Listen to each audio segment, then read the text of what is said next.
안녕하십니까. 조국혁신당 대변인 이규원입니다. 오늘은 조국혁신당 차규근 의원께서 대표 발의하신 집행 및 수용자의 처우에 관한 법률 개정안에 대해 기자회견 진행하시겠습니다.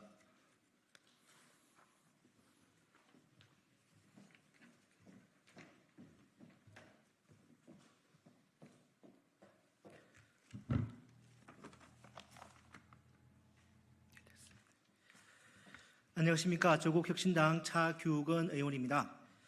저는 오늘 저희 1호 법안을 발의했습니다. 수용자 진술 조작 논란 원천 방지법입니다. 조국혁신당 최빙선 4호 법안이기도 합니다. 지난 4월 세상을 떠들썩하게 만든 수원지검 술자리 진술 조작 의혹 사건을 기억하실 것입니다. 저는 당시 당선인 신분이었습니다. 그 사건의 근본적인 원인은 검찰에게 있다고 지적했습니다. 법적 근거도 없이 수용자를 검사실로 출석토록 하여 조사하는 게 문제입니다. 그리고 제도 개선을 약속했습니다. 오늘 그 약속을 지킵니다. 검찰이 수용자를 검사실로 불러 조사하는 게 왜 문제냐, 이렇게 생각하시는 분도 계실 것입니다. 아주 잘못된 일입니다. 우선 법적 근거 없이 행해지는 일입니다. 검찰의 잘못된 자기들 편의에만 맞춘 관행입니다. 수용자 인권 침해는 물론 진술 회유 논란 등을 불러일으킵니다. 결과적으로 사법 불신을 초래합니다. 정부도 그 사실을 잘 알고 있습니다. 2020년 법무부 법무검찰개혁위원회는 그리고 지난해 국가인권위원회는 이 관행을 바로잡을 것을 권고했습니다. 검찰은 콧방귀도 안 낍니다. 특권을 포기하겠습니까? 얼마나 편하겠습니까? 자신들은 손가락 하나 까딱하지도 않고 수감 중인 사람을 불러서 마음대로 조사할 수 있으니 말입니다. 이런 잘못된 관행은 수치로도 증명됩니다. 올해 발간된 교정통계연보에 나옵니다. 지난해 검찰이 수용자를 검사실로 불러 조사한 건수는 43,481건에 달합니다. 전년 대비 8,790건 늘었습니다. 같은 기간 경찰이 교정시설을 방문하여 조사한 건수는 58,881건입니다. 이는 수사기관 간의 형평성에도 맞지 않습니다. 부담은 고스란히 교정공무원에 증가됩니다. 수용자 한 명당 2~3명의 교정공무원들이 호송개호해야 합니다. 교정공무원은 검찰청 직원이 아닙니다. 검사의 부하도 아닙니다. 그런데도 높으신 검사님들 수발을 덜다시피 하는 것입니다. 더 큰 문제가 있습니다. 수용자 인권 침해와 진술 회유 논란입니다. 수감된 곳이 아니라 검사 사무실로 불러 조사를 하면서 당연하게 따라붙는 문제입니다.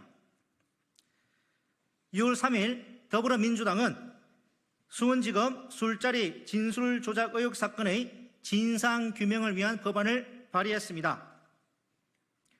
사건 자체의 진상을 규명하기 위한 조치도 필요합니다. 그러나 근본적 문제를 뿌리 뽑고 사법 신뢰를 높이기 위해 형집행법을 반드시 개정해야 한다는 말씀을 드립니다. 이것이 형집행법 개정안을 발의한 이유입니다. 개정안의 내용에 대해 설명드리겠습니다. 개정안은 형집행법 제4조 2를 신설합니다. 다음과 같은 내용을 담았습니다. 첫 번째, 수사기관이 수용자에 대한 조사를 하고자 하는 경우에는 교정시설을 방문하여 조사하거나 원격 화상 조사를 하도록 했습니다. 법적 근거 없는 출석 조사를 건절하는 것입니다. 두 번째, 수사기관이 조사할 때는 수용자가 반대하지 않는 한 영상 녹화를 하도록 했습니다. 진술 조작 논란을 원천적으로 차단하기 위한 또 하나의 장치입니다. 세 번째, 예외적으로 수용자가 수사기관에 출석하여 조사받을 경우 수용자가 수사기관에 인치된 후에는 수사기관이 수용자를 호송 개요하도록 했습니다. 검찰 등 수사기관의 업무를 교도관에게 부당하게 전가할 수 없도록 하여 교정공무원이 본연의 교정, 교화 업무에 충실할 수 있게 하는 것입니다. 네 번째, 수사기관이 교정시설 방문 조사를 할 때에는 교도관이 참관하는 것을 요구하지 못하도록 했습니다. 수용자 인권 침해 상황 등을 방지하기 위함입니다. 인권위 조사에 따르면 독일은 대부분의 수사를 경찰이 담당하면서 구치소 방문 조사를 합니다. 프랑스는 사법경찰이 호송 업무 전반을 담당합니다. 일본도 원칙적으로 수사기관이 교정시설 방문 조사를 합니다. 검찰이 직접 수사하는 경우 검찰 수사관이 호송을 담당합니다. 영국도 수사기관의 교정시설 방문 조사를 원칙으로 합니다. 오늘 발의한 일명 수용자 진술 조작 논란 원천 방지법인 형집행법 개정안이 빠른 시일 내에 통과되어 검찰의 특권에 따른 잘못된 출석 조사 관행이 근절되고 사법 불신이 해소될 수 있기를 기대합니다. 법전의 한 작은 조항의 변화일 수 있으나 검사의 호통에 주눅들어야 하는 많은 국민들에게는 인권의 큰 신장이 될 것입니다. 교정공무원들은 본연의 교정교화 업무에 충실할 수 있게 될 것입니다. 수사기관에 의한 수용자 진술 조작 논란과 같은 퇴행적이고 소모적인 사회적 논란이 다시는 발생하지 않을 것입니다. 저 차기구는 대표 발의한 의원으로서 법안이 통과될 수 있도록 최선을 다하겠습니다. 이 자리에 계신 기자분들과 국민 여러분의 많은 관심 부탁드립니다. 감사합니다.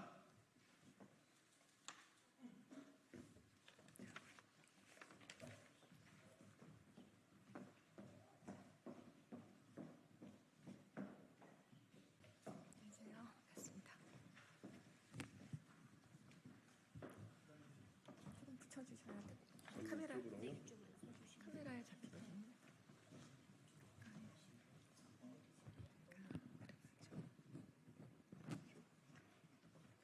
가까이 오셔야지.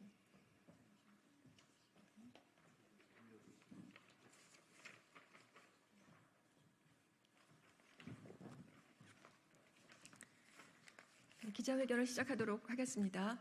안녕하십니까? 조국혁신당 국회의원 강경숙입니다.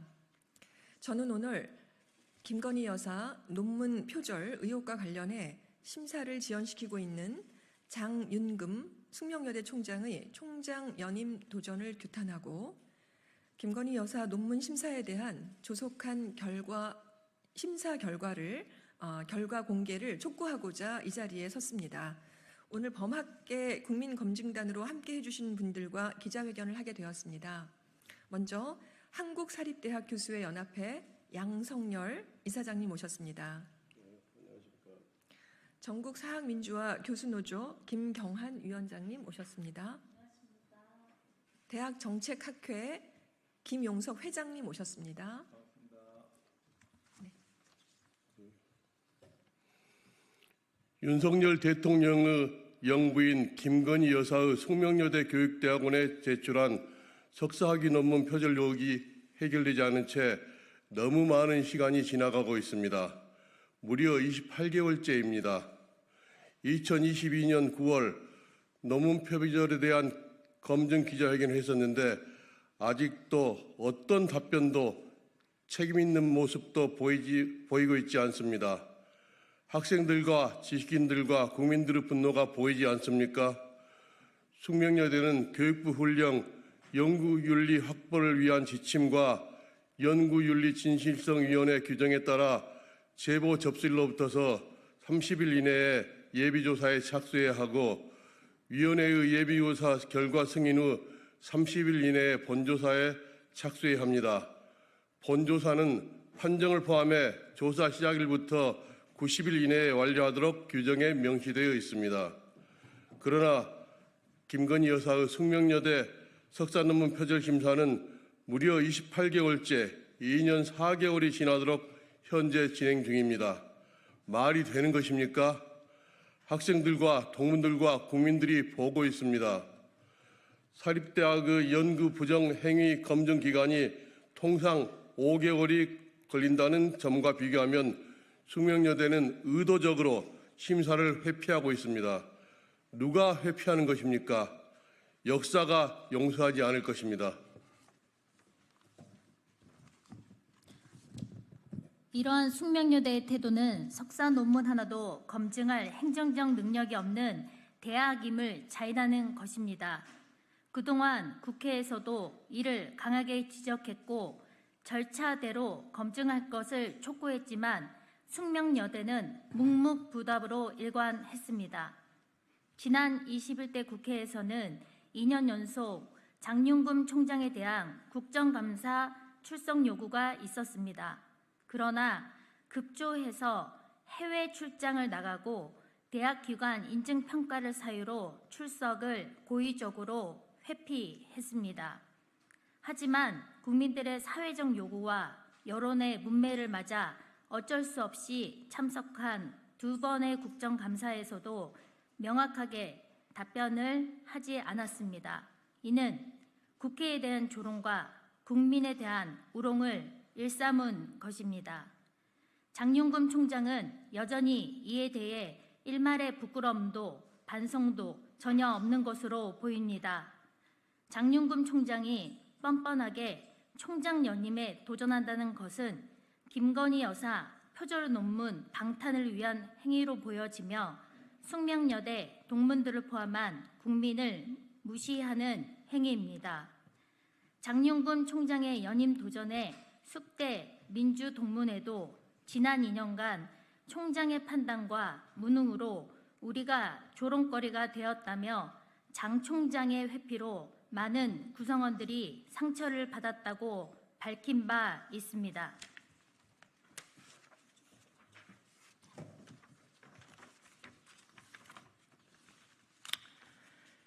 이러한 태도는 교육부도 마찬가지입니다. 문재인 정부 유은혜 교육부 장관 시절 강력하게 추진되었던 연구윤리 강화 방안이 윤석열 정부 출범 이후 동력을 잃었습니다. 대학의 양심과도 같은 연구윤리가 땅에 떨어졌습니다. 교육부는 2022년 2월 대학의 연구 부정 의혹이 있을 때 교육부 장관이 직접 조사할 수 있는 근거를 마련하기 위해 교육부 훈령인 연구윤리 확보를 위한 지침 개정안을 행정예고했습니다. 하지만 이 개정안과 관련해서 입법을 1년 넘게 멈추었고 이는 국회 교육위 국정감사에서도 지속적으로 지적되었던 바입니다. 일각에서는 장관이 결재하는 훈령을 이렇게 오래 개정하지 못하는 것은 이례적이라는 지적도 나왔습니다. 이후 지난해 2023년 7월 약 1년 5개월이 지났어야 마침내 지침이 개정되었지만 달라진 것은 아무것도 없었습니다. 이 제도가 시행되면 숙명여대를 대신해 교육부 장관이 직접 논문의 표절 여부를 조사할 수 있을 것이라는 국민적 기대감이 있었지만 교육부는 어떠한 조치도 취하지 않고 있습니다. 학자 출신 이주호 장관에게 묻습니다. 왜 조치를 취하지 않는 것입니까? 학자의 양심, 국가의 양심을 다하고 있는 것이긴 합니까?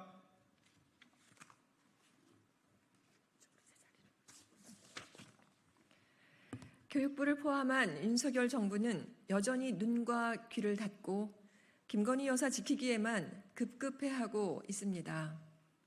저와 조국혁신당 그리고 범학계 국민검증단은 국민의 이름으로 다시 한번 강력하게 규탄합니다. 장윤금 총장은 김건희 여사 논문 표절에 대한 방탄을 멈추십시오. 그리고 김건희 여사 논문 표절에 대한 검증 결과를 조속하게 국민 앞에 공개하십시오.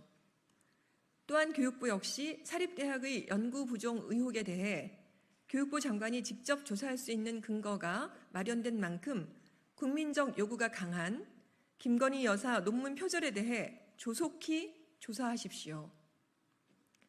저는 22대 국회에서 김건희 여사 논문 표절 의혹에 대한 진실 규명을 끝까지 이어나갈 것임을 분명하게 말씀드립니다. 이상입니다. 감사합니다. 백풀 준비하겠습니다. 오시기 바랍니다. 이사장님, 그 책자 소개. 네, 책자 백서 소개 뒤에 있다고 백서가. 네, 범학계 국민검장단 김경환입니다. 저 뒤에 그 김건희 여사 논문 표절 검증을 위한 백서 중 그 소장본이 지금 뒤에 배치되어 있습니다. 필요하신 기자님들께서는 하나씩 가져가 주시기 바랍니다. 감사합니다.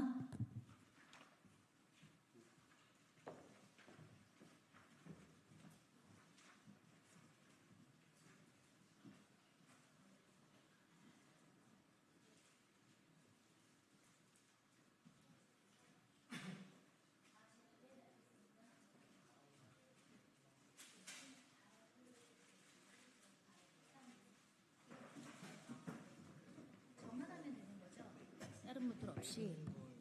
이거를 이거를 내릴 수 있어가지고요. 이거는 건드리시면 네. 이거 한번 내리시면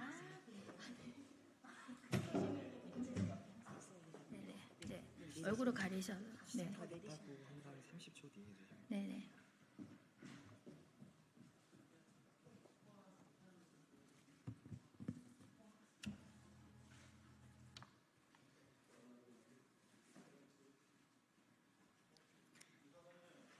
시작하겠습니다.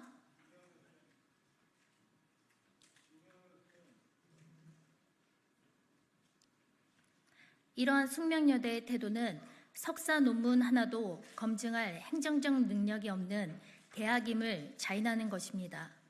그동안 국회에서도 이를 강하게 지적했고 절차대로 검증할 것을 촉구했지만 숙명여대는 묵묵부답으로 일관했습니다.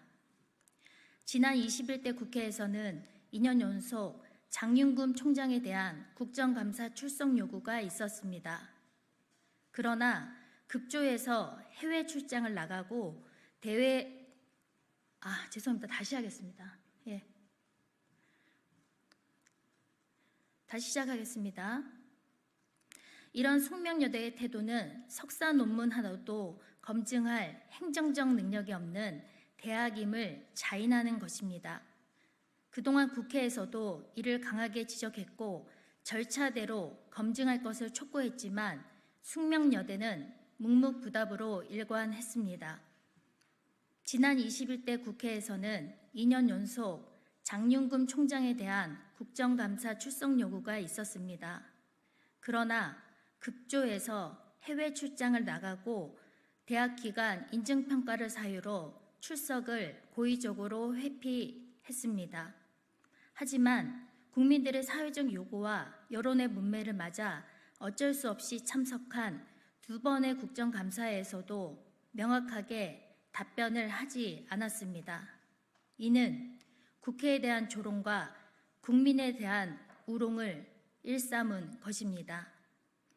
장윤금 총장은 여전히 이에 대해 일말의 부끄러움도 반성도 전혀 없는 것으로 보입니다.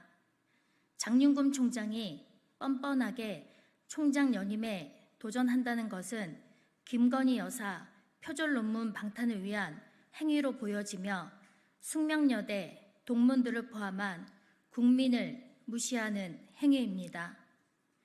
장윤금 총장의 연임 도전에 숙대 민주동문회도 지난 2년간 총장의 판단과 무능으로 우리가 조롱거리가 되었다며 장 총장의 회피로 많은 구성원들이 상처를 받았다고 밝힌 바 있습니다.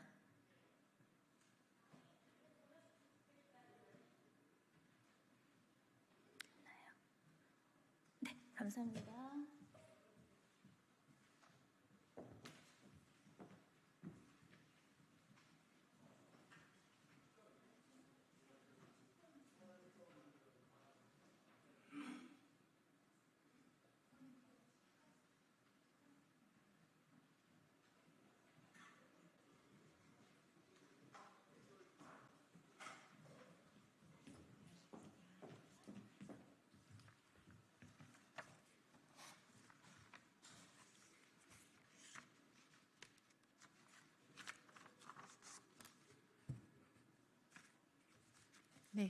안녕하십니까. 더불어민주당 대변인 황정아 인사드립니다. 첫 번째 브리핑 시작하겠습니다.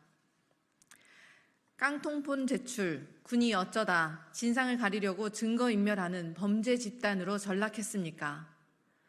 수사 외압 의혹 당사자들인 전 국방부 군사보좌관과 군 검찰단장이 공수처에 깡통폰을 제출한 것으로 드러났습니다.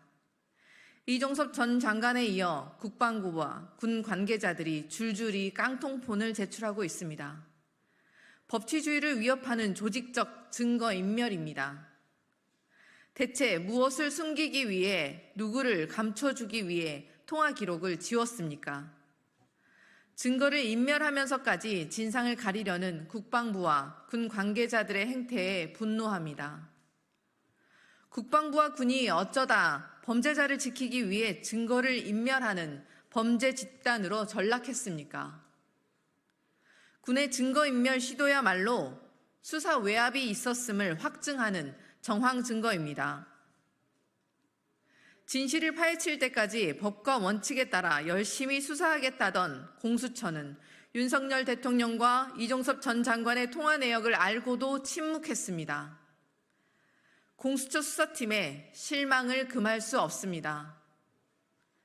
해병대원 특검법의 수사 대상에는 사건 수사에 대한 은폐, 무마 등의 직무유기 및 직권남용뿐만 아니라 수사에 대한 방해 행위까지도 명백히 명시되어 있습니다. 진실을 막던 두근 이미 터졌습니다. 진실의 물줄기는 갈수록 거세지고 있습니다. 대통령실과 국방부 등이 사건을 은폐하려 한 시도는 낱낱이 드러날 것입니다. 더불어민주당은 해병대원 순직 사건 수사 외압의 실체를 낱낱이 밝히고 응당한 책임을 묻기 위해 해병대원 특검법 재추진에 온 힘을 다하겠습니다. 두 번째 브리핑 시작하겠습니다. 광폭 행보로 사법 정의를 우롱하는 김건희 여사, 특검으로 정의의 심판대에 세우겠습니다. 김건희 여사가 현충일 추념식에 참석한 모습을 국민께 생방송으로 보여주었습니다. 명품백 수수 의혹이 불거지자 꽁꽁 숨었던 김건희 여사가 검찰 인사 이후 광폭 행보를 보이고 있습니다. 처음에는 윤석열 대통령과 함께하는 사진을 공개했고 그 뒤에는 단독 행보를 보여주더니 이제는 급기야 라이브 방송까지 섭렵했습니다. 하지만 김건희 여사는 본인의 의혹에 대해서는 단 한마디의 해명이나 사과도 하지 않고 있습니다. 현충일 추념식에서 자유롭고 정의로운 대한민국을 위하여라는 국기에 대한 경례 앞에 윤석열 대통령과 김건희 여사의 모습은 사법 정의를 우롱하고 국민을 조롱하는 듯 했습니다. 공정과 정의의 화신인 양 행세해왔던 윤석열 대통령의 뻔뻔함에 기가 막힐 뿐입니다.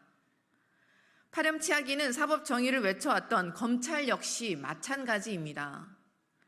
명품백 수수, 주가 조작 등 김건희 여사를 둘러싼 숱한 의혹에도 검찰은 김 여사의 이름만 나오면 고양이 앞에 쥐처럼 옴싹달싹 못합니다.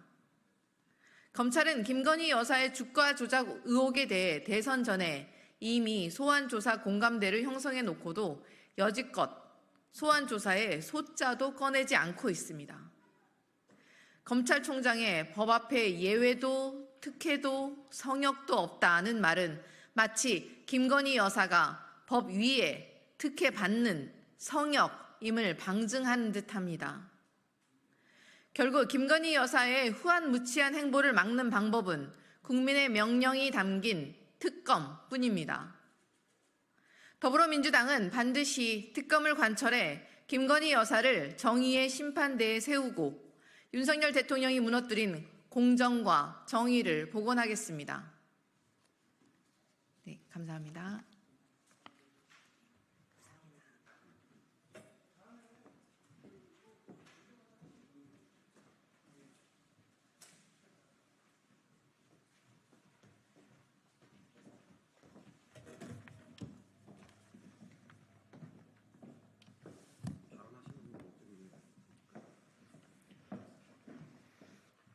네, 안녕하세요. 더불어민주당 전국청년위원장 전용기 국회의원입니다. 오늘은 더불어민주당 전국청년위원회에서 해병대원 승직 사건을 가지고 국정조사를 촉구하는 기자회견을 하기 위해서 이 자리에 섰습니다. 먼저 참석자 소개를 드리도록 하겠습니다. 맨 오른쪽에는 서울시당 청년위원장인 노성철 동작구원입니다. 네, 다음은 경북도당 청년위원장이자 경산시 지역위원장인 김비연 위원장입니다. 네, 그리고 제 오른쪽에는 경남도당 청년위원장 지상록 위원장입니다. 네, 그리고 제 왼쪽에는 경기도당 청년위원장 장민수 청년위원장입니다. 그리고 그 옆에는 우리 더불어민주당 전국청년위원회 수석부위원장이 예정된 이승용 수석부위원장 예정자입니다. 네, 그럼 기자회견에 앞서 모두 발언을 간단하게 드리겠습니다. 21대 국회에서도 국정조사 실시 요구가 굉장히 많이 나왔었습니다. 시민단체에서도 요구했었고 민주당에서도 요구를 했었습니다. 그리고 많은 해병대원들도 함께 국회의장께 국정조사를 실시해달라고 요구를 해왔었습니다. 그러나 김진표 의장께서는 여야가 합의해와야만 국정조사를 실시하겠다라는 결정을 하셨고 끝내 21대 국회에서는 해병대원 순직 사건에 관한 국정조사가 실시되지 못했습니다. 그리고 해병대 특검법조차 21대 국회에서 통과가 됐음에도 불구하고 대통령 거부권에 막히기 일쑤였습니다. 그렇게 진실은 묻혀지고 있습니다. 그렇기 때문에 하루라도 빨리 해병대원 순직 사건 특검이 진행이 되어야 되고 국정조사가 진행되어야 한다는 것은 변하지 않는 것입니다. 그래서 더불어민주당에서는 해병대원 순직 사건과 관련돼서 특검을 지속적으로 요구를 하고 있습니다.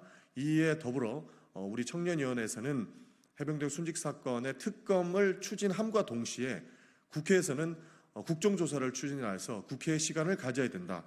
그리고 국회가 해야 할 일을 해야 한다라고 말씀드리기 위해서 이 기자회견을 잡게 되었습니다. 대통령께서 경로하신다고 이 문제는 숨겨지지 않습니다. 이제는 국민의 경로를 맞이하게 될 수 있습니다. 그렇기 때문에 22대 국회에서는 국회가 해야 할 일을 해야 한다라고 우리 청년들은 목청 높여 말씀드리겠습니다. 그럼 기자회견을 시작하도록 하겠습니다.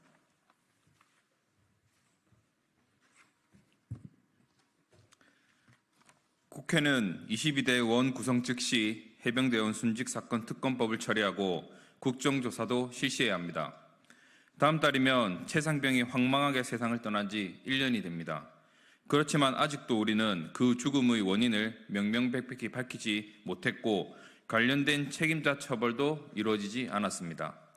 고인과 유가족께 참으로 부끄러운 현실이 아닐 수 없습니다. 물론 그간 노력이 없지는 않았습니다. 그러나 21대 국회에서 발의했던 특검법을 결국 윤석열 대통령이 거부했고 국민의힘은 제의를 불결시켰습니다. 대통령과 여당은 전도 유명한 젊은 해병대원의 죽음 앞에서 여전히 요지부동입니다. 심지어 어이없게 죽음을 맞은 21살의 육군 훈련병의 연결식 날 웃으며 어퍼컷을 날리는 대통령을 우리는 어떻게 생각해야 합니까? 많은 국민들의 염원을 담아 22대 국회가 개원하자마자 171명의 국회의원이 동참한 특검법이 다시 발의되었습니다. 원구성 즉시 특검법을 처리해야 합니다. 윤석열 대통령은 또다시 거부권을 행사하는 아집을 부리지 마십시오. 그렇지 않으면 국민들의 진정한 경로를 겪게 될 것입니다.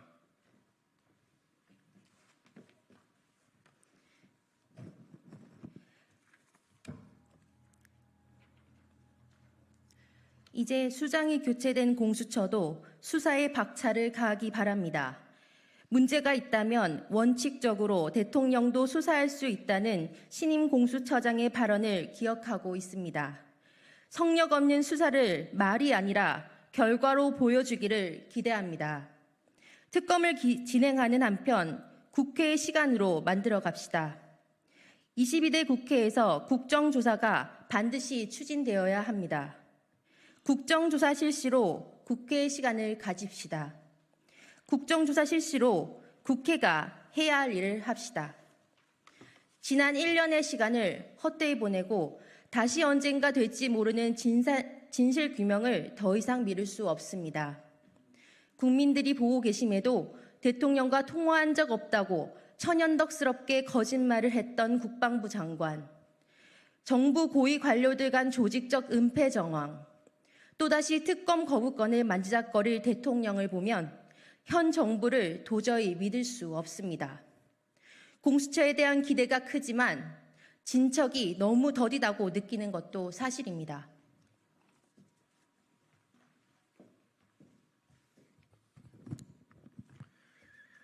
따라서 국회는 국회가 바로 할 수 있는 일을 해야 합니다. 당장 국정조사를 추진해 주십시오. 이제 국회의 존재 이유를 증명합시다. 또한 새로 선출되신 우원식 국회의장께 요청드립니다. 직접 말씀하신 바와 같이 기계적 중립을 지향하고 조사 요구서가 제출된 즉시 절차를 진행해 주십시오. 지난 21대 국회에서 제출되었던 국정조사 요구서는 여야 합의가 있어야 한다는 김진표 의장의 결정으로 본회의 보고조차 하지 못하고 결국 임기 만료로 폐기된 바 있습니다. 그러나 의장은 국감국조법에 따라 조사 요구서가 제출되면 지체 없이 본회의에 보고하고 관련 절차를 진행해야 할 의무를 지고 있습니다. 우원식 의장님께서는 온전히 국회의 권한으로 이제 대한민국 삼권 분립의 근간을 다시 한번 세워주십시오. 억울한 청년 해병대원 희생의 진상과 그 수사를 방해하려 했던 외압의 실체를 반드시 밝혀야 합니다. 국민 여러분이 지켜보고 있습니다. 다시 한번 조속한 특검법 처리 및 국정조사 실시를 촉구합니다. 2024년 6월 7일 더불어민주당 전국청년위원회 일동. 네, 이상으로 기자회견 마치겠습니다. 관련된 궁금하신 질문사항은 밖에 백브리핑 장소에서 할 수 있도록 하겠습니다. 감사합니다.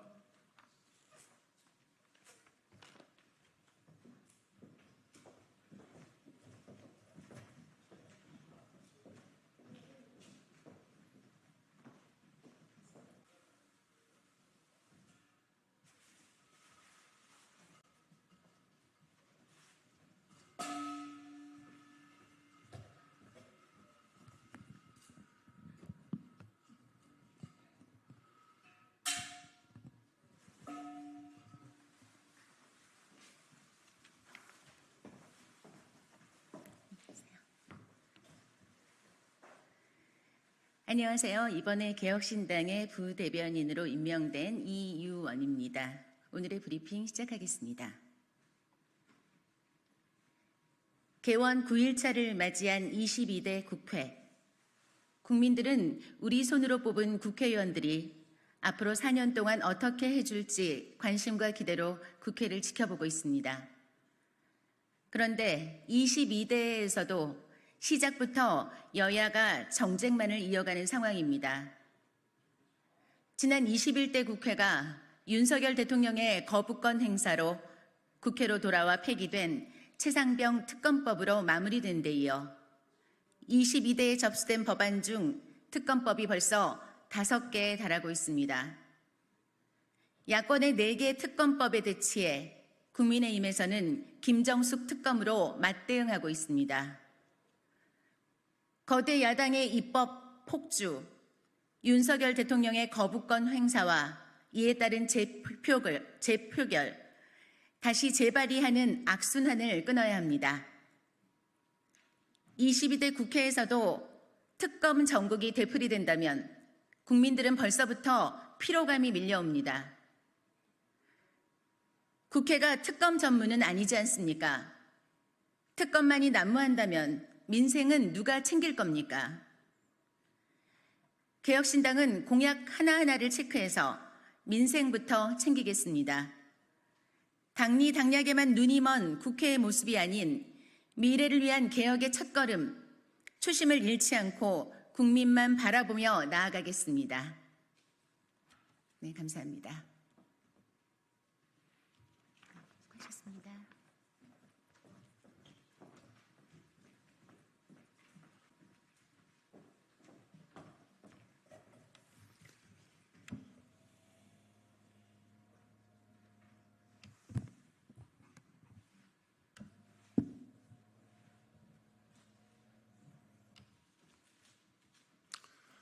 네, 시작하겠습니다. 진보당 대변인 홍성규입니다. 오늘 두 가지 말씀 드리겠습니다.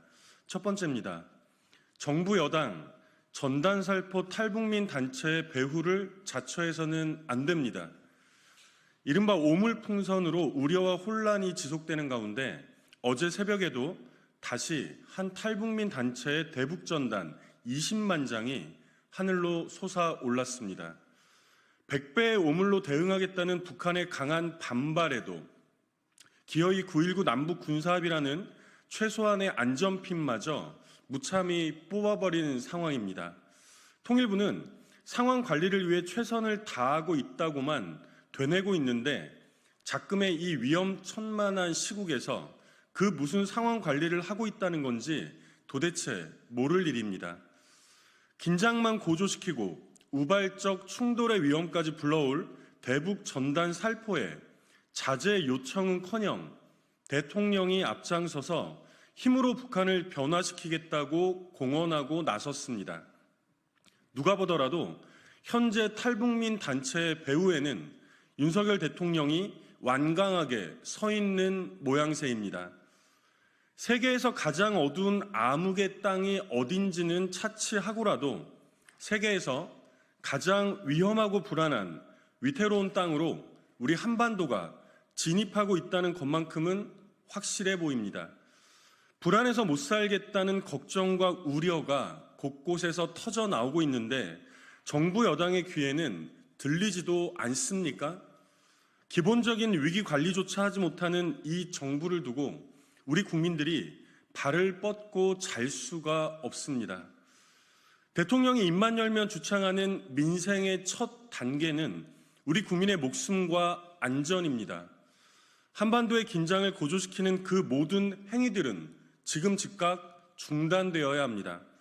민간단체의 대북전단 살포를 자제시키고 그간 남북 사이에 있었던 합의를 존중하며 긴장 완화 정책으로 시급히 전환해야 합니다. 우리 국민의 생명과 안전을 그 무엇보다 최우선에 놓는 것, 그것이 대한민국 정부의 가장 중요한 책무입니다. 두 번째입니다. 김건희 여사, 무슨 염치로 슬금슬금 국민 앞에 나서고 있습니까? 특검 요구가 전국을 뒤흔드는 뜨거운 이슈가 될 정도로 각종 의혹의 중심에 서 있는 김건희 여사가 그 무슨 해명이나 사과 한마디도 없이 슬금슬금 우리 국민들 앞에 공식적으로 모습을 드러내고 있습니다.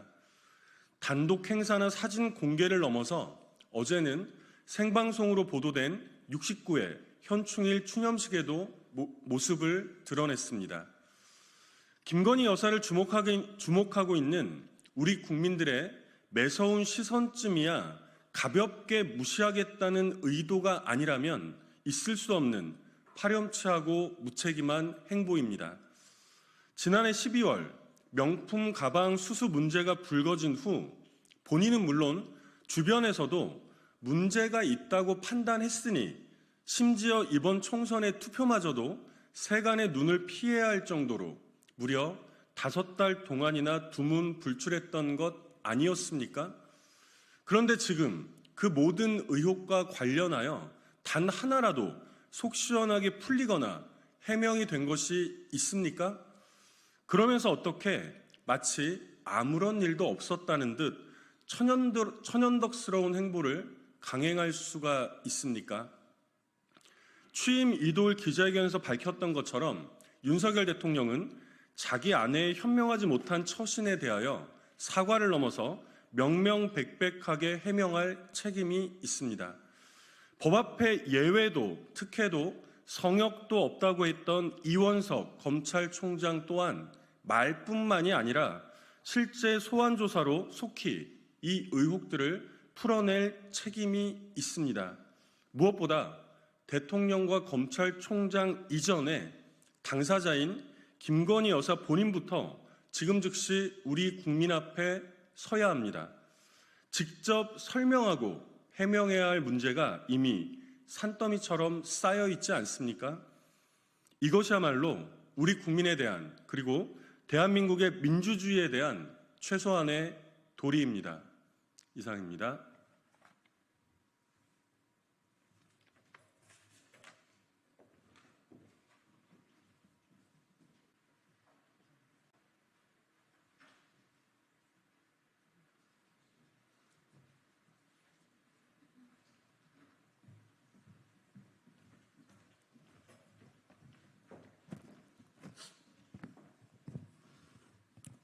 네, 안녕하세요. 저는 환경운동연합의 송유진 활동가입니다.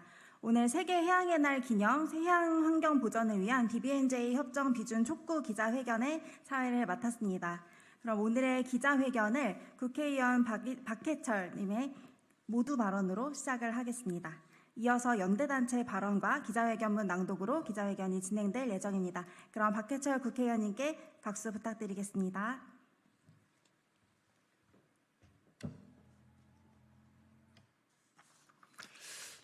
안녕하십니까. 더불어민주당 경기 안산시 병 국회의원 박해철입니다. 오늘 기자회견은 지난 2023년 6월 유엔에서 채택된 국가 관할권 이원 지역의 해양생물 다양성 보존을 위한 협정의 조속한 비준을 촉구하기 위해 마련되었습니다. 전 세계 바다의 약 64%라는 공해는 어느 나라의 소유도 아닌 동시에 책임의 주체도 없기 때문에 체계적인 관리, 보호의 사각지대에 놓여온 것이 현실입니다.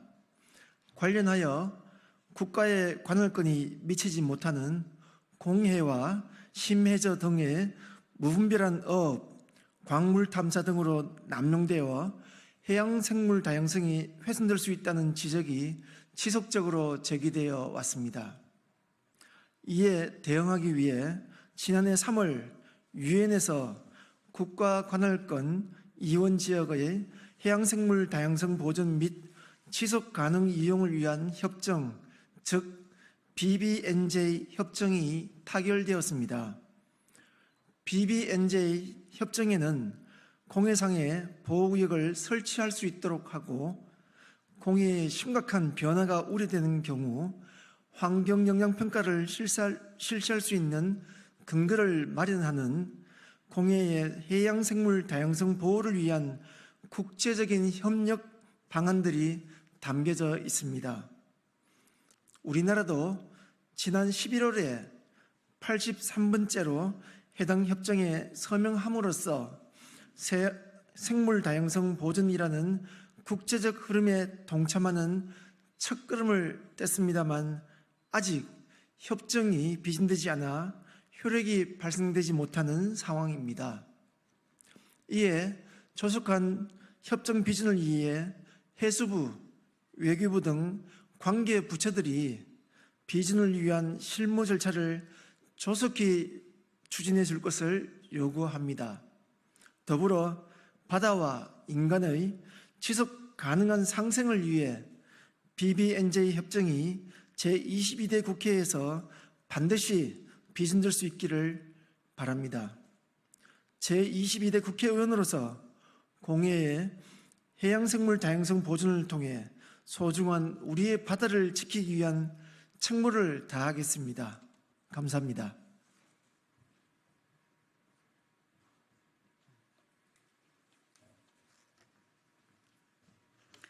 네, 안녕하십니까. 저는 시민환경연구소 박선아 연구원이라고 합니다. 6월 8일은 해양의 날입니다. 바다를 보호하고자 하는 많은 사람들이 여기 소통관과 그리고 밖에 국회 앞에 모여 있습니다. 우리 모두는 2030년까지 전 세계 바다의 30%를 해양보호구역으로 만들자는 약속을 했습니다. 공해에서의 해양보호구역 설정을 약속한 BBNJ 협정이 반드시 연내 국회에 비준되어야 함을 알리고자 저희는 이 자리에 섰습니다. 특히 이번 국회, 22대 국회는 BBNJ 협정 비준으로 바다를 지키는 일에 앞장서 주시기를 바랍니다. 이상 마치겠습니다.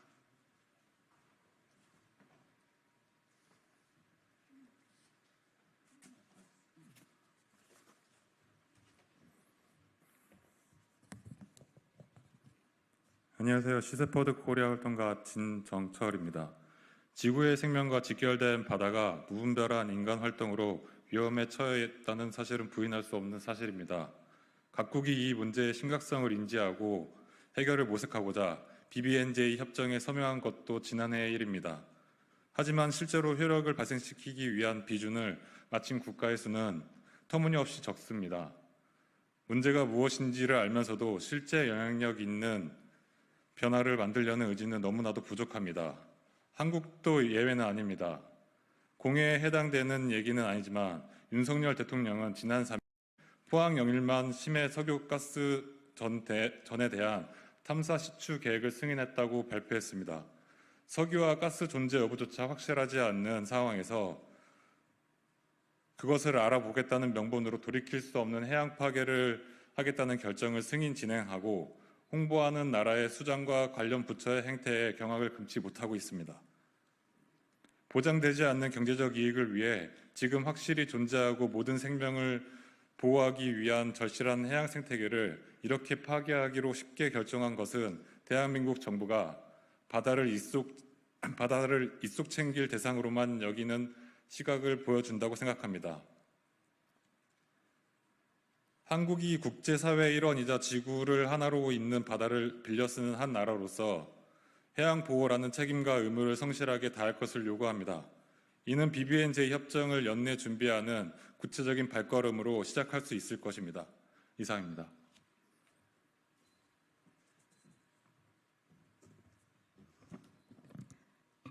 안녕하세요. 환경운동연합 송유진 활동가입니다. 오늘은 6월 8일 세계해양의 날을 앞두고 역사적인 공해보호조약 BBNJ 협정이 하루빨리 발효되어 전 세계 3분의 2가 넘는 바다가 마땅히 보호받을 수 있기를 염원하는 자리입니다. 우리나라 관할 수역의 단 1.3%만이 보호받고 있는, 그조차도 완전한 보호가 아닌 지금 오늘의 기자회견을 통해 해양보호구역을 2030년까지 30% 확대하는 오늘의 시작이 되었으면 하는 바람입니다. 감사합니다. 오늘의 기자회견은 해양의 날을 맞아서 바다를 사랑하고 바다를 소중히 하고자 하는 사람들이 모여서 진행하고 있습니다. 오늘은 BBNJ 협정의 비준을 시작으로 해양 환경 보전, 나아가 해양 생물 다양성 보호를 통해서 전 세계와 인류의 미래가 달려있는 날이라고 생각합니다. 오늘을 통해서 많은 국민분들과 정부, 관계 부처들께서 다시 한번 그 바다야 인류의 미래에 대해서 고찰해 주시는 날이 되시길 바랍니다. 감사합니다.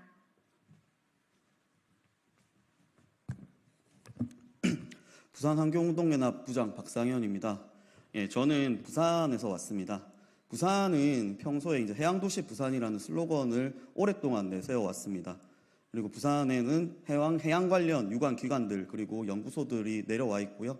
그리고 작년 BBNJ 협정에 대한 설명회가 진행되기도 했습니다. 그리고 내년에 그 부산에서 제10차 Our Ocean 컨퍼런스도 이제 부산에서 열리게 됩니다. 해양 수도 부산의 위격에 맞는 것들이 이런 메가 큰 이벤트들을 유치하는 것만이 아닙니다. BBNJ 협정에 대한 설명회가 부산에서 있었음에도 불구하고 부산에 있는 부산시 그리고 부산 지역에 있는 국회의원들의 반응은 별 반응이 없는 것이 사실입니다. 그렇기 때문에 해양 수도의 위격에 맞는 그런 위상을 찾기 위해서는 이런 유의미한 해양보호구역을 실질적으로 늘릴 수 있는 BBNJ 협정에 국회가 빠르게 비준하게끔 부산시와 그리고 부산 지역에 있는 국회의원들이 빠르게 나설 것을 촉구합니다. 이번에 그 부산 지역의 국회의원 중에 해양수산부 장관 출신 그리고 차관 출신이 국회의원으로 들어가셨습니다. 이 관련해서 꼭 올 연내에 BBNJ 협정이 국회 비준이 이루어질 수 있게끔 많은 관심과 역할을 할 수 있도록 하는 것을 촉구드립니다.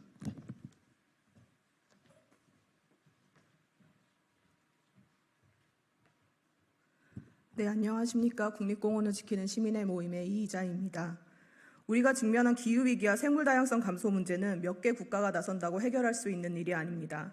모든 국가가 앞장서도 모자란 이 상황에서 한국 정부는 후퇴한 정책만을 내놓고 있습니다.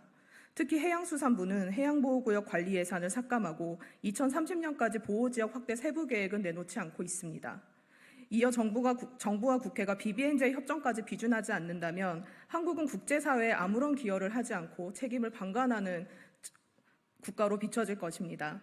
시간은 우리의 더딘 결정을 기다려주지 않습니다. 국가 관할권을 뛰어넘는 활동이 필요하며 BBNJ 협약은 생물 해양 다양성 감소를 해결할 수 있는 마지막 방법일 수 있습니다. 정부와 국회는 더 이상 머뭇거려서는 안 됩니다. 22대 국회가 초당적 협력을 통해 올해 안에 BBNJ 협정을 비준할 것을 촉구합니다. 감사합니다. 이어서 기자회견문 낭독이 있겠습니다. 국회는 해양환경 보전을 위해 BBNJ 협정 연내 비준하라. 지난해 11월 1일 우리나라는 국가관할권 이원 지역의 생물 다양성 보전에 관한 BBNJ 협정에 83번째로 서명한 국가가 되었다. BBNJ 협정은 전체 바다 면적의 약 3분의 2에 달하는 국가관할권 이원 지역의 해양, 즉 공해와 심해저를 보호하기 위한 유엔 해양법 협약의 세 번째 이행 협정이다. BBNJ 협정은 90개국이 서명을 마쳤으나 이후 60개국 이상이 비준해야만 비로소 효력이 발생한다. 현재까지 비준을 마친 국가는 7개국 뿐이다. 오늘 시민환경연구소 시셰퍼드 코리아 환경운동연합은 30여 개 이상의 단체와 함께 6월 8일 세계해양의 날을 맞아 새롭게 출범한 제22대 국회에 BBNJ 협정에 조속한 비준을 요구한다. 전 세계적인 기후위기와 남핵을 비롯한 파괴적인 상어버업, 개발행위 등으로 인해 해양생물 다양성은 크게 감소했고 해양 생태계가 위태로운 수준에 다다랐다. 설상가상으로 에너지 전환에 필요한 자원을 확보한다는 핑계로 심해 광물 채굴을 앞다투어 계획하고 있어 바다는 더욱 위기로 내몰리고 있다. 지구상 가장 큰 규모의 생물 서식지로서 수많은 해양생물들의 터전인 동시에 우리 인간의 생존에 필수적인 산소와 소중한 먹거리를 공급하며 탄소를 저장하는 바다이지만 전체 바다의 3분의 2가 넘는 공해는 그중 오직 1.2%만이 보호되고 있다. 무자비하게 착취당하는 공해에 해양보호구역을 지정하고 보호할 수 있는 거버넌스 역시 부재했다. 지역수산관리기구와 같은 공해 관련 국제기구 역시 어획량 한도를 오히려 늘리는 등 해양보호의 측면보다는 자원개발에 치중해왔다. 해양보호구역은 인간의 행위를 제한함으로써 해양생물 다양성을 가장 직접적이고 효과적으로 보존할 수 있는 도구이다. BBNJ 협정이 발효되면 그동안 별다른 제약 없이 어업이나 채굴 등 다양한 인간 활동에 노출되어 온 공해에 해양보호구역을 지정할 수 있는 법적 체계가 갖춰지게 되는 것이다. 2022년 국제사회는 2030년까지 육상과 해양의 최소 30%를 보호구역으로 지정해 보호한다는 쿤밍 몬트리올 생물다양성 프레임워크 목표를 채택했다. 2030년까지는 시간이 얼마 남지 않았다. 해양보호구역 30% 지정은 공해상의 해양보호구역 확대 없이는 불가능하다. 이를 달성하기 위해서도 BBNJ 협정에 남은 55개 국가의 신속한 비준과 이행을 통한 공해의 해양보호구역 확대가 절실하다. 또한 우리나라는 2025년 제10차 Our Ocean Conference OOC의 개최국이다. OOC는 인류 공동이 당면한 해양 현안을 주제로 열리는 대표적인 해양 국제회의로 2025년은 OOC 10주년을 맞아 지난 10년을 살피고 다음 10년의 방향을 결정하는 인류와 해양 모두의 중요한 회의다. 국제사회가 해양 선도국을 표명하는 한국의 역할에 주목하고 있는 지금 연내 BBNJ 협정 비준을 통해 내년 OOC 개최국으로서 책임 있는 모습을 보이고 해양 보호에 대한 적극적인 의지를 나타내야 할 것이다. 최근 국제해양법 재판소는 해수면 온도 상승 등 기후위기로 인해 생존과 싸우고 있는 태평양 도서국가들의 손을 들어 탄소 배출 역시 해양 오염에 해당하며 국가는 해양에 미치는 영향을 완화하고 피해를 미치지 않도록 모든 조치를 취할 특별한 의무가 있다는 권고안을 제시했다. 이번 권고안은 세계 해양과 관련된 최초의 주요 국제기후 정의 사건에 따른 것으로 인류의 생존이 달린 기후위기 시대에 해양 보호에 있어 국제사회가 책임과 의무를 다해야 함을 명시하고 있다. BBNJ 협정은 논의가 처음 시작되었던 2004년 유엔 총회 결의안부터 무려 19년이 지나서야 역사적으로 국제적인 합의가 이루어졌다. 비준마저 늦어진다면 전 세계의 바다와 해양생물 그리고 인간이 위기에 처한 지금 공해를 보호할 가장 강력한 수단이 그 힘을 제때 발휘하지 못할 것이다. 바로 내일 6월 8일은 지구 표면의 70%를 덮고 있는 바다의 소중함을 일깨우기 위해 유엔이 지정한 기념일이다. 오늘 우리는 바다와 인간의 지속 가능한 상생을 위해 제22대 국회가 BBNJ 협정의 국내 법안이 마련되는 대로 필요한 비준 절차에 신속하게 돌입하고 연내 비준할 것을 거듭 촉구한다. 국제사회의 일원으로서 우리나라도 그 책임과 의무를 다하기 바란다. 2024년 6월 7일 국립공원을 지키는 시민의 모임, 부산환경운동연합, 사단법인 시민환경연구소, 시셰퍼드 코리아, 환경운동연합, 이렇게 마치도록 하겠습니다. 감사합니다. 감사합니다. 끝으로 함께해 주신 국회의원 박태철 의원님께 다시 한번 감사의 말씀을 전하며 기자회견 마치도록 하겠습니다. 감사합니다.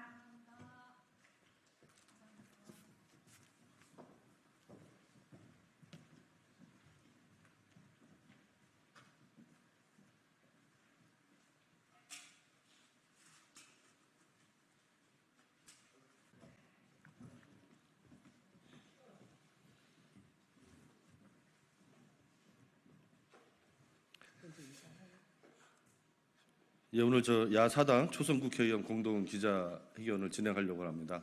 예, 저는 더불어민주당 원내대변인 윤종군입니다. 그리고 우리 조국혁신당에서 정춘생 원내 수석대표님 참석해 주셨습니다.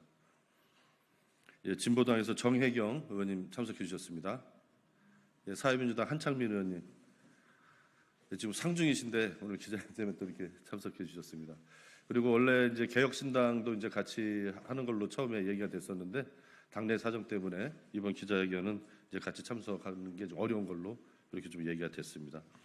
예, 그럼 지금부터 공동 기자회견문 낭독을 하겠습니다. 조속한 원구성과 일하는 국회를 위한 야사당 초선 국회의원 공동 기자회견문.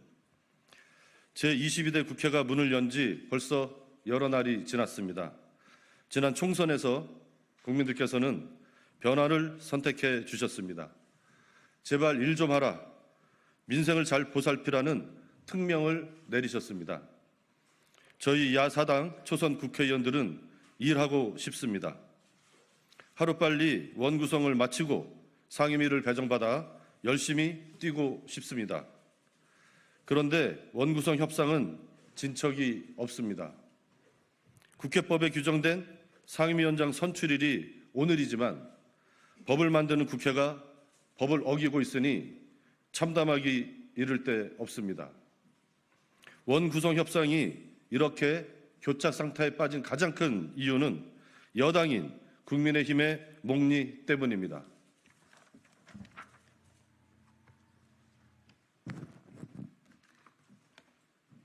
첫째, 국민의힘은 총선을 통해 정부 여당을 심판하고 야당의 압도적 다수의 의석을 주신 국민들의 민의를 아직도 제대로 읽지 못하고 있습니다. 둘째, 총선 민의를 받들어 행정부를 제대로 감시 견제해야 할 입법부의 역할보다 용산과 소수 지지자들의 눈치 보기에 더 급급합니다. 셋째, 국민의힘은 과거에도 그랬다며 관례 뒤에 숨어 언론 플레이만 합니다. 그나마 전에는 신용이라도 했던 협상조차 제시하지 않고 있습니다. 넷째, 원구성 협상을 해병대원 특검, 김건희 특검 등 진실규명을 위한 각종 특검 전국에서 벗어나기 위한 시간 끌기용 지렛대로 활용하고 있는 것은 아닌지 극히 의심스럽습니다. 다섯째, 이렇게 시간을 끌다가 야당이 힘으로 밀어붙였다는 알리바이를 얻고 나면 책임에서 벗어날 수 있으리라는 얄팍한 의도를 가지고 있는 것은 아닙니까?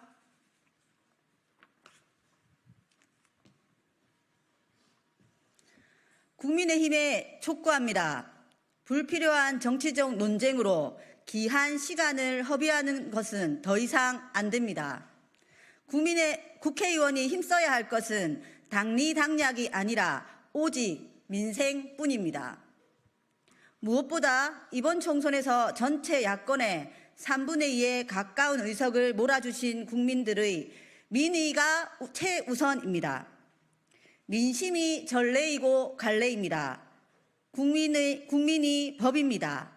주권자의 대리인인 국회의원은 대통령이 아니라 국민을 따라야 합니다. 국민께서 변하라, 일하라, 민생을 챙기라고 하시면 그렇게 하는 것이 국회의원의 사명입니다.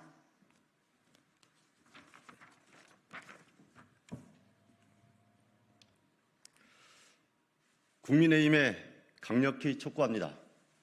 국회법을 준수해 빠른 시일 내에 원구성을 마치고 일하는 국회를 만듭시다. 먼저 협상안부터 제시하시고 진지하게 논의에 임하시기를 정중히 요청드립니다.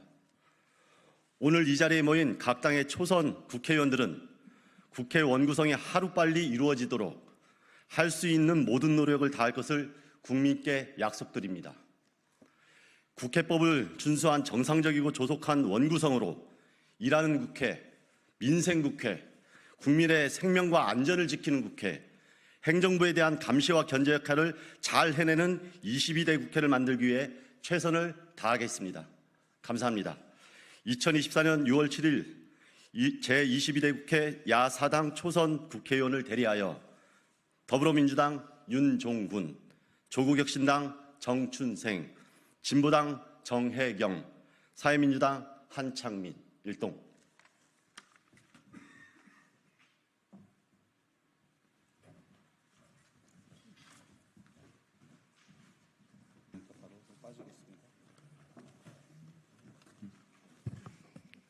키가 크신 분들은 여기에 있어요. 높이는 거, 내리는 거. 그래서 장애인 있으신 분들 같은 경우는 내리고, 좀 키가 크신 분들은 좀 올리고. 마이크를 세우는 거는 좀. 자, 2시가 됐네요. 안녕하십니까.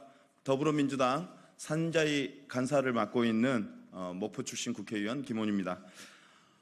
대통령의 말 한마디는 대한민국을 대표하는 분의 발언이기 때문에 태산처럼 무겁고 중요합니다.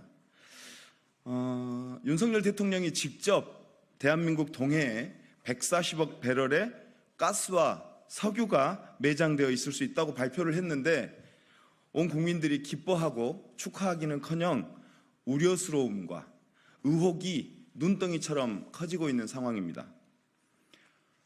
액트지오사는 신뢰할 만한 능력을 가진 회사인지, 그 회사가 분석한 내용이 과학적으로 타당한지, 그 회사와 정부는 그동안 어떻게 일을 추진해 왔는지, 산업부나 석유공사 사장이 발표하면 족할 일을 왜 윤석열 대통령이 직접 나서서 발표하게 되었는지, 그 사업에 5천억 또는 수조 원의 재정이 투입되어야 될 것으로 보는데 그 사업이 그만한 가치가 있는지, 그리고 10년 후에는 재생에너지로 에너지 대전환을 이루어야 하는 그런 시대적 상황인데 이 사업이 그때까지 사업성을 유지할 수 있는 것인지, 이런 의혹과 궁금증이 증폭되고 있는데, 그래서 이 사업에 대한 정부의 판단과 그 근거들을 듣고 토론하고, 그리고 사업의 타당성과 리스크를 줄일 방법을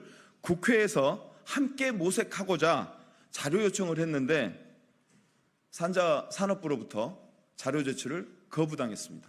이런 황당한 일이 벌어졌습니다.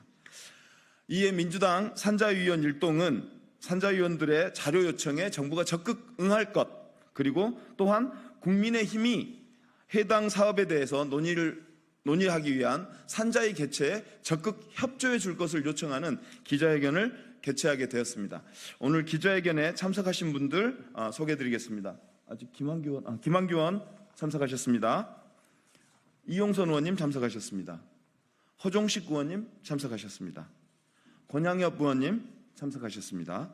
김동화 의원님 참석하셨습니다. 박민규 의원님 참석하셨습니다. 그리고 송재봉 의원님 오셨고요. 그리고 오세희 의원님 참석하셨습니다. 그리고 이재건 의원님 오셨고요. 그리고 정진욱 의원님이 아직 도착을 안 하셨네요. 그리고 박지혜, 장철민, 곽상원, 허성무 의원님은 서면에 동의하는 걸로, 입장문에 동의하는 걸로, 다른 일정 때문에 부득불 참석을 못하셨지만 입장에 동의하는 것으로 의견을 모아주셨고요. 그러면 이제부터 입장문을 발표하도록 하겠습니다. 순서에 따라서 산자위 의원님들 본인 소개 짧게 하시고 낭독해 주시면 되겠습니다. 네, 서울 관악갑 박민규입니다. 윤석열 대통령 영일만 석유 매장 가능성 발표에 대한 제22대 국회 더불어민주당 산자위 내정 의원들의 입장. 지난 3일 윤석열 대통령은 직접 포항 앞바다에 140억 배럴의 석유와 가스 매장 가능성을 언급하면서 시추 작업을 개시하겠다고 발표했다. 이후 국민은 혼란에 빠져 있다.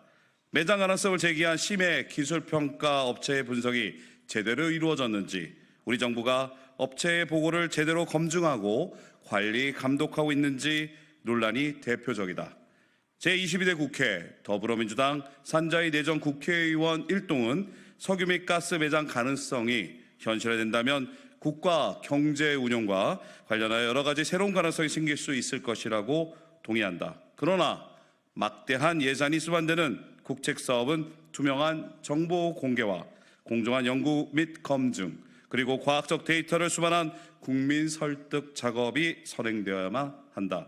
대통령의 깜짝 발표로 온 국민의 관심이 집중되었지만 정부는 140억 배럴의 석유 및 가스가 있다고만 말할 뿐 객관적 증거 자료는 내놓지 못하고 있다.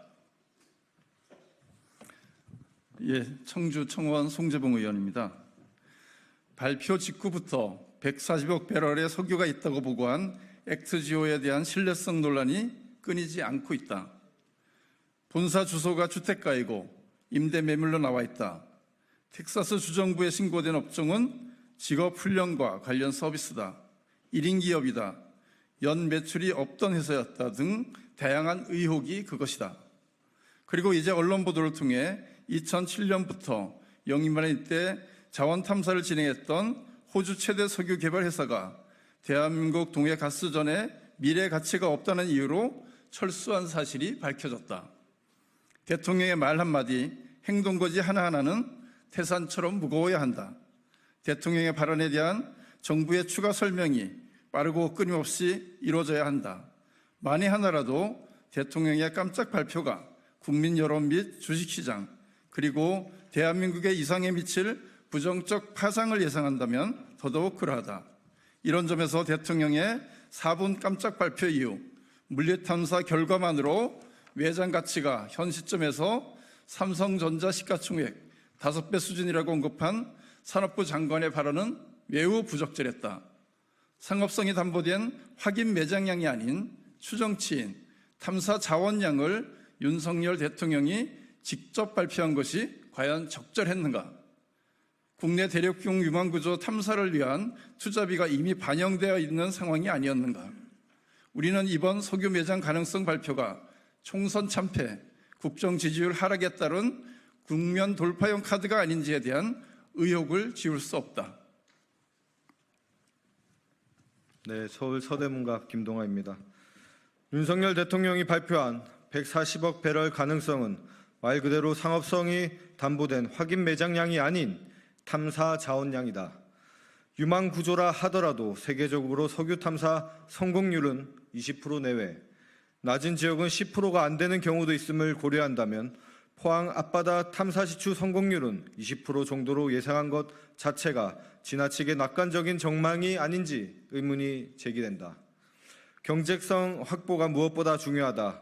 실제 매장량도 중요하지만 석유가스 채굴 원가가 적어도 생산 당시 국제유가 천연가스 가격보다 낮아야 할 것이다. 채굴 원가가 높으면 경제성은 떨어지고 그만큼 채굴 유인은 줄어들 수밖에 없다. 특히 재생에너지에 대한 천문학적 글로벌 투자가 이루어지고 있는 상황을 감안하면 화석연료에 대한 10년 후 경제적 가치를 지금과 같은 수준으로 비교하기 어려울 수 있다. 석유 및 가스 시추와 관련 정부는 국민에게 그동안 축적된 동해 심해 탐사 자료에 대한 업체 심층 분석 결과를 투명하게 국민에게 공개할 의무가 있다. 또한 국회는 정부를 상대로 정책에 대한 자료를 요구하고 정책이 제대로 이루어지고 있는지 검증할 의무와 권리가 있다. 순천 광양 곡성 구례을 권양엽입니다. 22대 국회 더불어민주당 산자위 내정 의원들은 산업부, 석유공사 등의 석유대 매장량 연구 및 검증 자료, 석유 매장 발표를 대통령이 직접 발표한 경위 등을 물었다. 산업통상자원부는 석유 매장량 논란 핵심 자료에 관한 거의 모든 자료 제출을 거부했다. 140억 배럴 규모의 석유 및 가스 매장 가능성을 예측한 미국 자문업체 액트지오와 한국석유공사 간에 주고받은 공문일체를 영업기밀을 이유로 자료 제출을 거부했고 액트지오 선정의 적절성, 입찰 과정, 사업성 평가 결과 액트지오의 사업성 평가 결과에 대한 국내외 자문단 명단, 회의록 및 결과 보고서 등의 자료도 제출을 거부했다. 또 산업통상자원부는 대통령이 직접 발표한 경위에 대해서도 자료 제출을 거부했다. 대통령실과 담당 부처가 어떤 논의 과정을 거쳐 수천억, 수조 원 이상의 막대한 예산 수반이 예상되는 국책 사업을 발표했는지 전혀 확인할 수 없는 상황이다. 충남 천안을 이재관입니다. 우리는 대통령과 정부 발표의 신뢰성을 확인하기 위해 자료를 요구했고 자료를 통한 분석 및 검증을 통해 사업의 적정성을 판단하고자 한다. 이 과정은 여야가 따로 있을 수 없다. 천문학적 금액이 소요되는 국책사업에 여당은 더욱 책임있는 자세로 임해야 한다. 즉시 국회 상임위를 가동해 여야가 함께 정부의 사실관계를 물어야 한다. 그것이 국민에 대한 최소한의 도리일 것이다. 제22대 국회 더불어민주당 산자위 내정 국회의원 일동은 윤석열 대통령과 대통령실, 정부 그리고 국민의힘에 대해 다음과 같이 강력히 요구한다. 하나, 윤석열 대통령과 대통령실은 석유 및 가스 매장 가능성 발표를 직접 하게 된 경위와 산업통상자원부와의 협의 경과를 소상히 공개하라. 하나, 산업통상자원부는 국회의 자료 제출 요구에 성실히 응하라. 계속된 자료 거부가 이어진다면 국회 상임위 차원이 아닌 더불어민주당 차원의 대응이 이루어질 것을 강력 경고한다. 하나, 국민의힘은 조속히 산자위 상임위 회의를 개최하라. 조속히 원구성 협상을 마무리하고 국회에 들어와 상임위에서 석유 및 가스 매장 가능성 발표에 대한 심도 있는 논의를 할 것을 강력히 요구한다. 2024년 6월 7일 금요일 제22대 국회 더불어민주당 산자위 내정 국회의원 일동 이상입니다. 좀 늦었습니다. 우리 광주의 정진욱 의원님 오셨습니다. 인사하십시오. 네, 이상으로 기자회견 마치고요. 혹시 질의응답 있으면 밖에서 받도록 하겠습니다. 고맙습니다. 일동 차렷 격려해.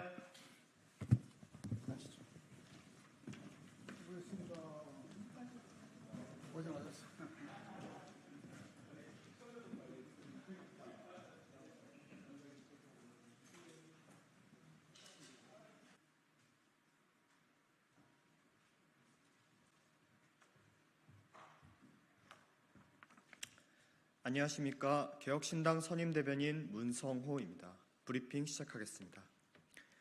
영일만 유정개발, 돈 쓰겠다는 소리 전에 신뢰 회복이 우선입니다. 6월 3일 윤석열 대통령은 첫 국정브리핑에서 영일만의 최대 140억 배럴 규모의 유전이 존재할 가능성이 있다고 발표했습니다. 이어서 시추에 필요한 예산이나 성공 확률 등이 앞다투어 보도가 되었습니다. 물론 영일만에서 석유가 발견된다면 국가적으로 참 기쁜 일일 것입니다. 그러나 아직 성공 가능성도 명확하지 않은 상황에서 대통령이 직접 나서서 발표를 하는 것은 성급하다는 인상을 지울 수 없습니다. 20%대의 낮은 지지율을 반등시키기 위해 대통령께서 무리수를 둔 것이 아니냐는 지적도 나오고 있습니다. 탐사 분석을 맡은 액트지오에서 직접 고문을 파견하여 기자회견까지 했음에도 논란은 사그러들지 않고 있습니다. 논란이 지속되는 근본적인 원인은 지난 3년 동안의 국정 운영 실패로 윤 대통령에 대한 국민의 신뢰가 낮아졌기 때문입니다. 영일만 시추 사업이 정말 필요한 사업이라면 우선 신뢰 회복부터 하십시오. 국민의 신뢰를 잃은 정부가 성공률 20%대에 1조 원에 달하는 예산이 필요한 사업을 원만하게 추진할 수 있겠습니까? 무엇이 우선인지 한번 되돌아보시기 바랍니다. 감사합니다.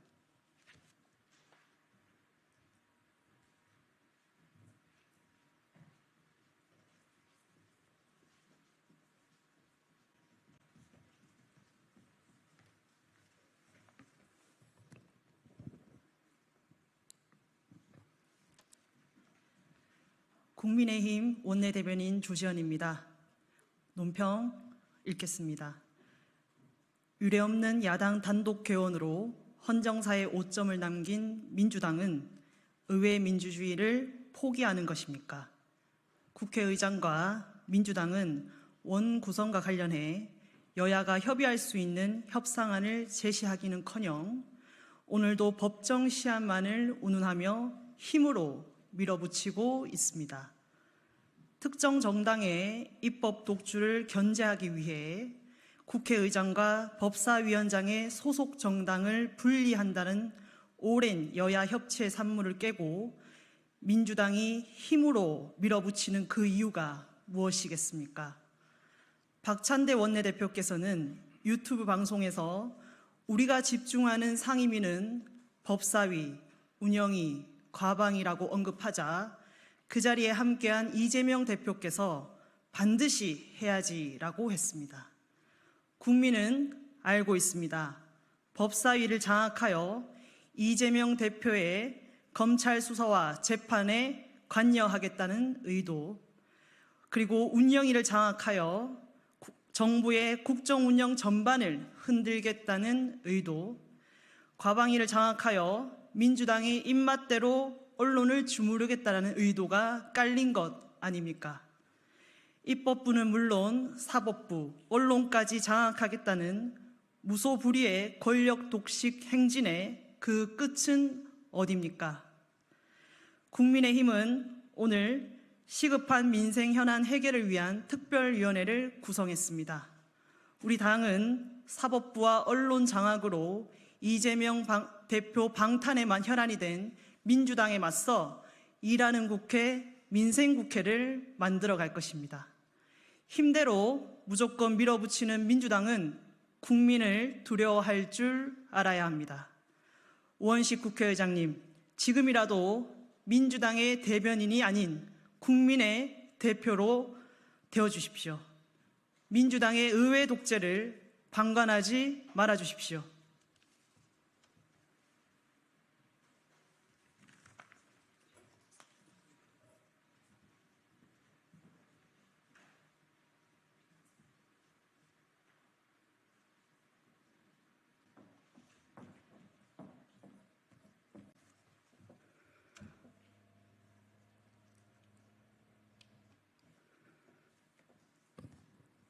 네, 브리핑 시작하겠습니다. 더 빠르게, 더 강하게, 더 선명하게 행동하겠습니다. 조국혁신당 대변인 강미정입니다. 6,929만 원 대 105만 원. 김정숙 여사 기내식 산출 내역입니다. 국민의힘이 문재인 전 대통령의 배우자 김정숙 여사의 인도 타지마할 방문 논란에 대해 결국 특검법까지 발의했습니다.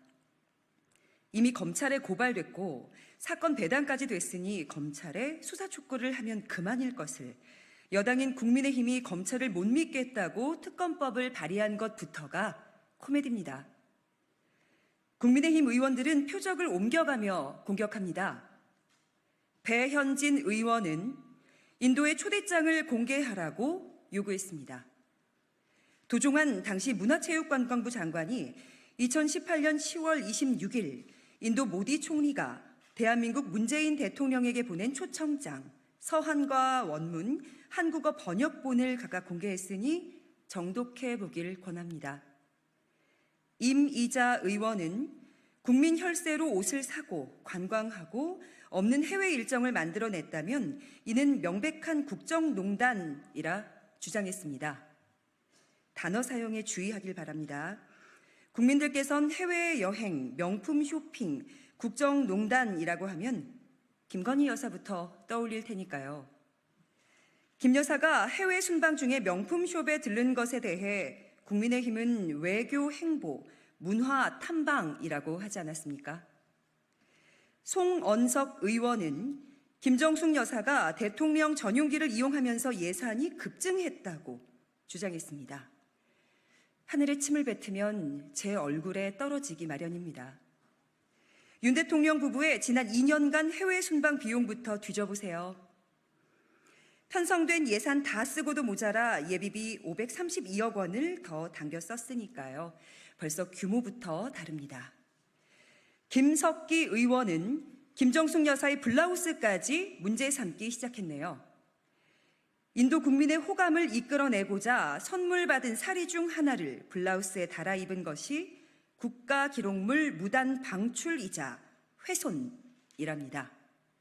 참 창의적입니다. 김건희 여사가 받은 국가기록물 디올백이 어디 있는지부터 알아보시죠.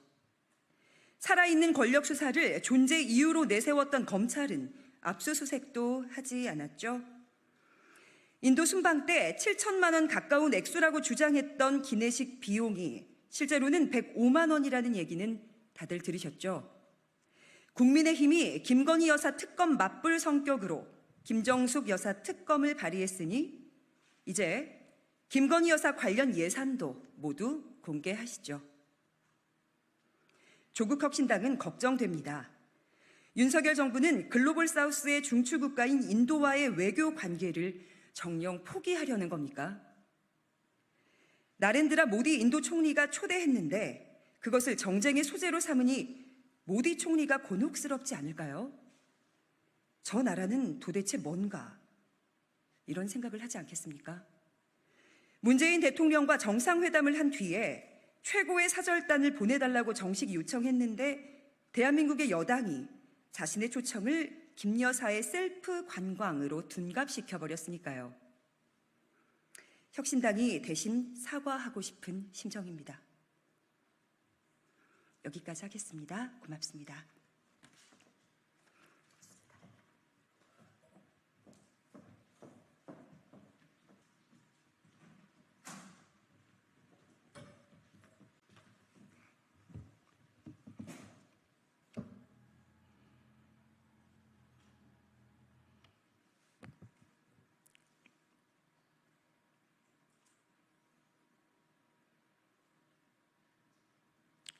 안녕하십니까. 개혁신당 수석대변인 김성열입니다. 시작하겠습니다. 권력 앞에 눈 감지 않는 판결이 필요합니다. 이화영 전 경기도 평화부지사가 대북 송급 대남 혐의 관련 1심 공판에서 징역 9년 6월에 중형을 선고받았습니다. 재판부는 쌍방울이 경기도를 대신해 북에 800만 달러를 보낸 사실과 이 전 부지사의 직무 관련성을 인정하여 대북 송금 혐의에 대해 유죄로 판단하였습니다. 사필 규정입니다. 그러나 찜찜한 느낌을 지울 수 없습니다. 재판부는 이재명 대표에게 보고했는지 여부에 대해 이 사건과 무관하다며 사실상 판단을 회피했습니다. 속빈 강정 같은 판결입니다.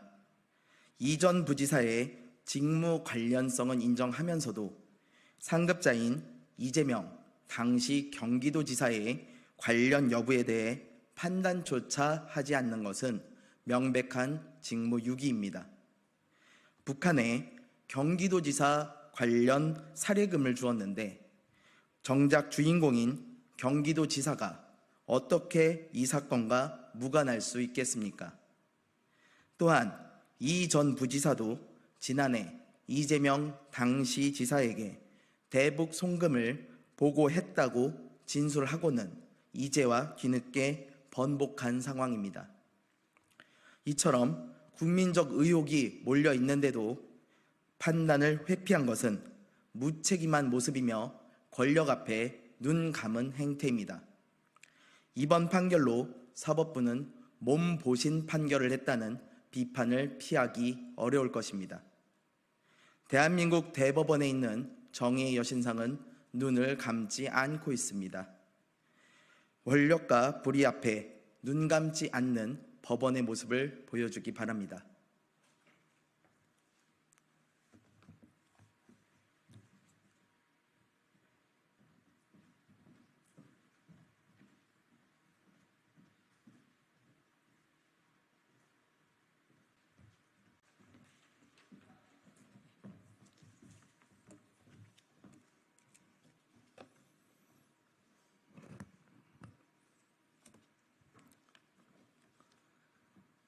예, 국민의힘 박준태 원내대변인입니다. 브리핑 시작하겠습니다. 옆구리 찔러받은 초청장, 셀프 초청과 다르지 않습니다. 김정숙 여사 측이 셀프 초청이 아니라는 근거로 인도 정부의 초청장을 공개했습니다. 그러나 인도를 방문하면서 우리가 초청장을 발급할 수는 없습니다. 인도 정부가 초청장을 보내주는 것이 당연합니다. 오늘 민주당 해명으로 애초 김 여사 초청 계획이 없었다는 점과 인도 정부의 옆구리를 찔러 초청장을 받은 정황이 선명히 드러났습니다. 당초 인도 정부의 행사 참석 대상은 도종환 장관이었습니다. 이를 확인해주는 여러 문서가 공개된 바 있습니다. 이 사실을 안 청와대가 인도 정부의 영부인 방문 입장을 전달하고 초청을 유도한 정황이 속속 확인되고 있는 것입니다. 전형적으로 옆구리를 찔러 받은 초청장으로 셀프 초청과 다르지 않습니다. 이 초청장으로 김 여사를 둘러싼 타지마할의 진실을 은폐할 수는 없습니다. 한편 어제 문재인 전 대통령의 의상외교 발언으로 김 여사 의상에 대한 논란도 더욱 커지고 있습니다. 이참에 178벌 의상의 진실을 함께 밝히자는 것이 국민 다수의 요구입니다. 문 전 대통령님, 이제 그만 국민 앞에 영부인 논란의 진실을 밝혀주시기 바랍니다. 이상입니다.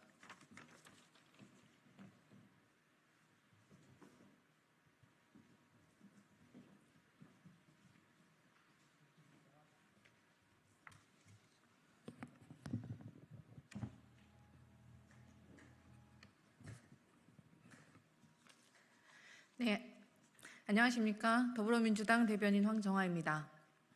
첫 번째 브리핑 시작하겠습니다. 대북 송금 조작 사건의 실체적 진실이 제대로 밝혀지길 기대합니다. 법원이 오늘 이화영 전 경기도 평화부지사 선고 공판에서 외국환 거래법 위하여 일부 유죄를 선고했습니다. 검찰이 자행한 조작 수사가 점차 드러나고 있는 상황에서 재판부가 검찰의 주장을 상당 부분 채택한 것은 납득하기 어렵습니다. 김성태 전 회장 등의 진술 번복에 검찰의 회유와 압박이 있었음이 폭로되었고, 쌍방울이 대북 사업을 내세워 주가 조작을 한 정황이 담긴 국정원 보고서도 보도되었습니다. 점차 회유와 겁박으로 진술을 조작하고 짜 맞춰진 검찰 수사의 실체가 드러나고 있습니다. 권력과 야합해 조작 수사로 야당을 옥죄려는 검찰의 행태는 반드시 역사의 심판을 받아야 합니다. 2심 재판에서 쌍방울 대북 송금과 검찰 조작 수사의 실체적 진실이 제대로 밝혀지길 기대합니다. 두 번째 브리핑 시작하겠습니다.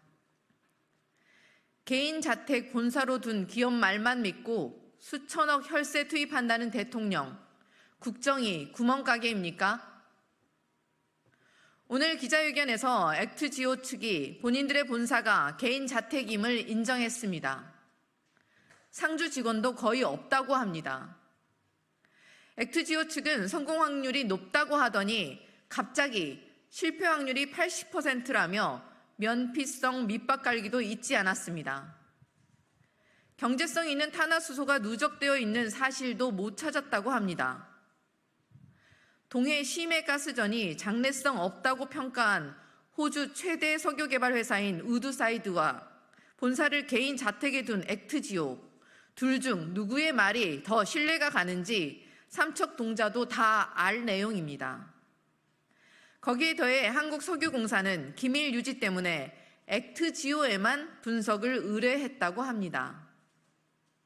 한 국가의 수반인 대통령이 직접 발표한 내용의 근거가 자택을 본사로 둔 회사의 보고서 하나뿐이라니 참으로 처량하지 않습니까?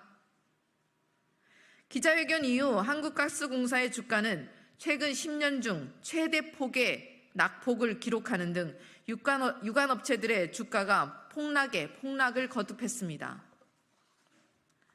동네 구멍가게도 이렇게 운영하지 않습니다. G7과 어깨를 나란히 했던 국가에 전혀 맞지 않는 국정 운영입니다. 내키는 대로 혈세를 투입해 국면을 전환시키겠다는 쇼에 가깝습니다. 윤석열 대통령은 140억 배럴 정도의 막대한 양이 매장돼 있을 가능성이 매우 높다고 했지만 실상은 최소 35억 배럴에서 최대 140억 배럴의 범위가 예상된다는 것이었습니다. 이 수레가 텅텅 빈 수레인지 꽉 찬 수레인지 알기도 전에 수치 올려치기까지 해가며 요란 법석을 떠는 대통령의 행태는 과연 대한민국 국정 책임자의 자세가 맞는지 의심스러울 정도입니다. 더불어민주당 역시 경제성 있는 석유가 나오길 간절히 바라고 있습니다. 하지만 이렇게 주먹구구식으로 하면 안 됩니다. 수천억 혈세가 투입되는 만큼 국회 상임위 단계에서 면밀한 검토가 필요합니다. 더불어민주당은 국회가 해야 될 일을 하겠습니다. 일하는 국회를 만들어 액트지오와 동해 심해가스전에 대해 상세히 검증하고 자원개발의 성공 확률을 높이겠습니다. 네, 감사합니다.